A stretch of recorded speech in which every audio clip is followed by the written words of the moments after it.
It's been a while.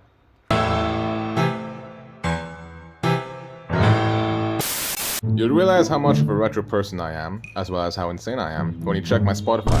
It's mostly songs from the 2000s, the 90s, the 80s.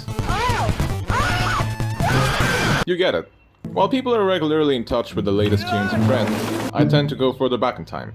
I think this whole retro mindset is even reflected in my dressing style and views. But look, this isn't a rant about that. This one is about cars.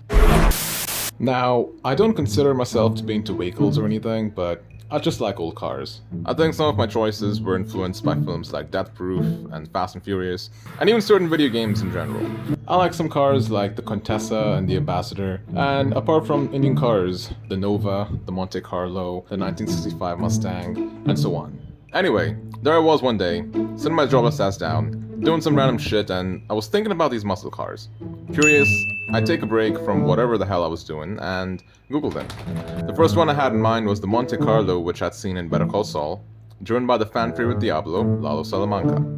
Anyway, after typing it, I see the Wikipedia link, and upon clicking it, let's just say, what popped up next gave me a miniature seizure.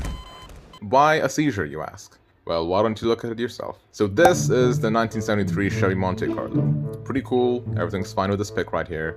And this is the first image that popped up, and I don't even know what the fuck this is. According to Wikipedia, the second image above is the 2006 Monte Carlo, and I don't even understand in what sense is it supposed to feel like one. For all I know, the car looks like one of those generic sedans we see on the roads today.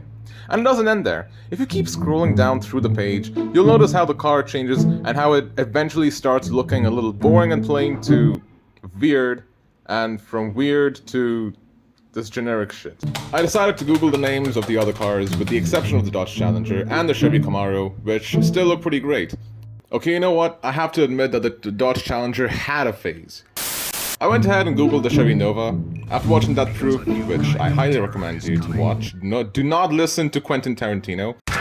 I can't help but not stop thinking about that car, so I casually searched for it on Wikipedia, and I was having a good time scrolling down, and then came this.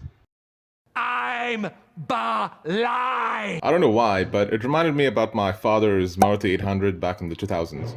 It was a weird car, but it did the job of taking us from point A to point B.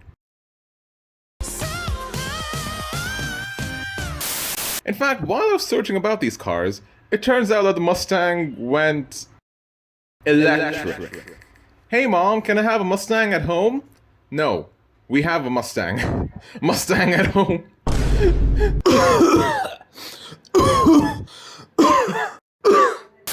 I think the only inference that I can come up with is that over time most cars stopped having that classy feeling to it, and they eventually became those weird generic cars that are just being mass produced, you know? Those cars which have that tag of everyday vehicle to it. They're just soulless.